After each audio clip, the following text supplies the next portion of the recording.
So we will solve a few problems. Find I of t for t greater than 0 if I of 0 is equal to 5 amperes, right? So here we have a dependent source. Now before I solve the problem, you can pause the video and you can first try it out for yourself. That way it will be a more effective learning, right? Right. So now we see that there is no source here, okay? Dependent source is there, but there is no independent source. So that means this is a source free circuit, okay? And the current, the initial value of the current will drive the circuit, and after a while it is going to decay, right? So then in that case, what will be the value of current through the inductor? This will be equal to the initial value of current into e to the power minus RT by L, or you can write as I naught e to the power minus t by tau in terms of the time constant, right? So what do we need to find? We need to find I naught and tau. I naught, anyways, this is given. How much is it given? 5 amperes. So we need to find out tau. Now how do you find out tau? So we know that tau is equal to L by R. Now L, anyways, there is only one inductor, not an issue. So L is equal to 6 Henry. Now R is the Thevenin's equivalent looking through the terminals of the inductor.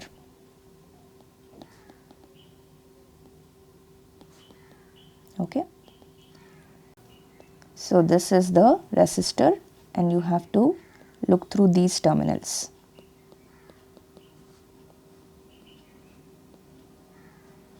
Right, this is 40 ohms. So now whenever there is an dependent source, then how do you find the Thevenin's equivalent? You have to connect a current source or a voltage source. Okay. So this you can slightly redraw so that it will be more clear to you. These terminals, if you are taking as A and B. Okay. So now this terminal has become A, this terminal has become B. Okay.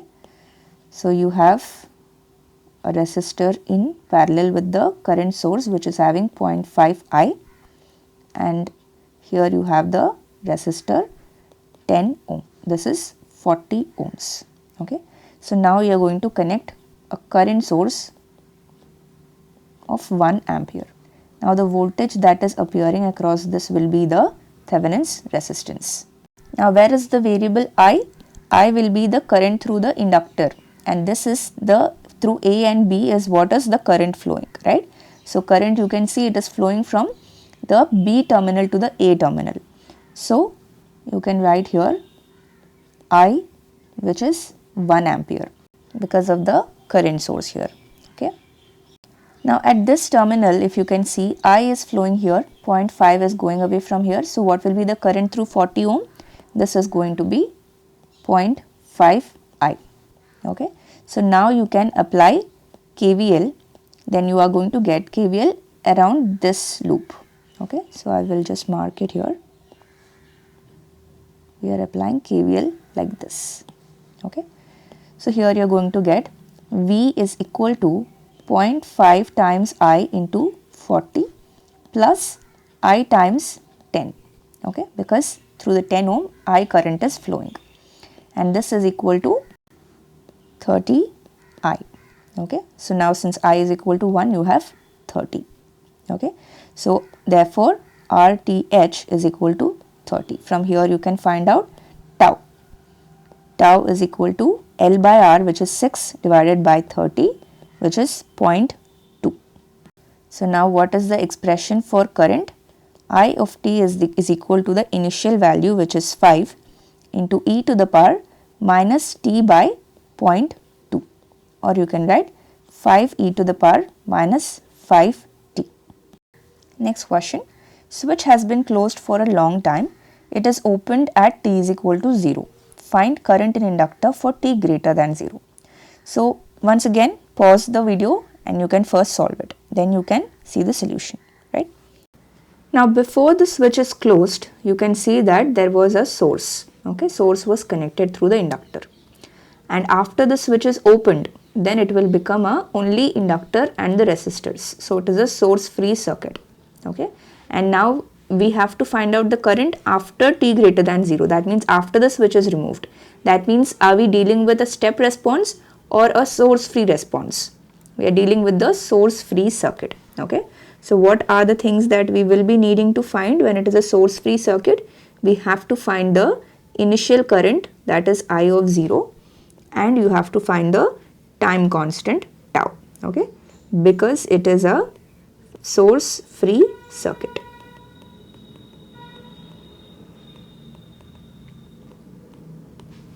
It is source free after the switch position is changed. Okay, so this is the important point, because you might get confused that there is indeed a source here. Okay, so how will you find the initial current? We want I at t is equal to 0 plus, that means just after the switch is closed, which is equal to the current just before the switch is closed, because it is the current through inductor, right? I of t is through the inductor. Okay, so here we will first draw the circuit for t less than 0. Okay, so it has been already given that switch has been closed for a long time. That means steady state has been reached. So we have to draw the circuit in such a way that all the elements are in their steady state conditions. So what will happen to the inductor? The inductor will act like a short circuit at steady state. And once inductor will act like a short circuit, what will happen to the resistances that are connected in parallel to it? Right, this is connected across inductor, this is also connected across inductor, right? So these two resistors will be shorted out, right? So let us now draw the circuit. Here we have voltage source, resistor, 6 ohms, 8 ohms, here also 8 ohms, and this 32 ohm, so we can remove it later. Okay, first we will draw the short circuit. Okay, so since this is a short circuit, we can now remove these two resistors that are connected across the short circuit. Okay, so now what do we have? This is I is equal to t at 0 minus. So what will be the current here? First we can find out the current here, Is, let us say.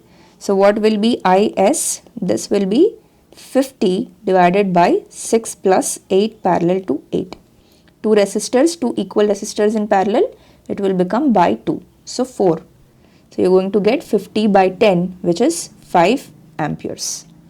Then by current division, you can get I of t is equal to 0 minus is equal to, here since both the resistors are parallel, current will be divided equally. So you're going to get Is by 2, which is 2.5 amperes. Okay, so this is the initial value of current. Therefore, I of t 0 plus is equal to I of t 0 minus, this is equal to 2.5 amperes. This is the initial current. Next we have to find out the time constant. Now time constant, how you will find out? You will find out the Thevenin's resistance looking through the inductor terminals. Okay, and the switch is open now, so this part of the circuit will not be present. So what will you get? The circuit here there will be 8 ohm resistor. This is for finding the time constant. Here 8 ohm resistor, here also 8 ohm resistor.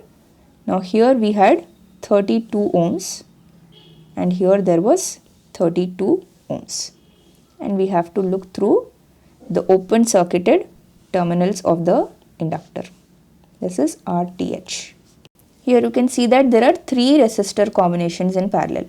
This is one resistor in parallel, this is one resistor in parallel, and this both of these resistors which are in series are parallel to these both. Okay, so here you're going to get RTH is equal to 32 parallel to 32 parallel to 8 plus 8 is 16.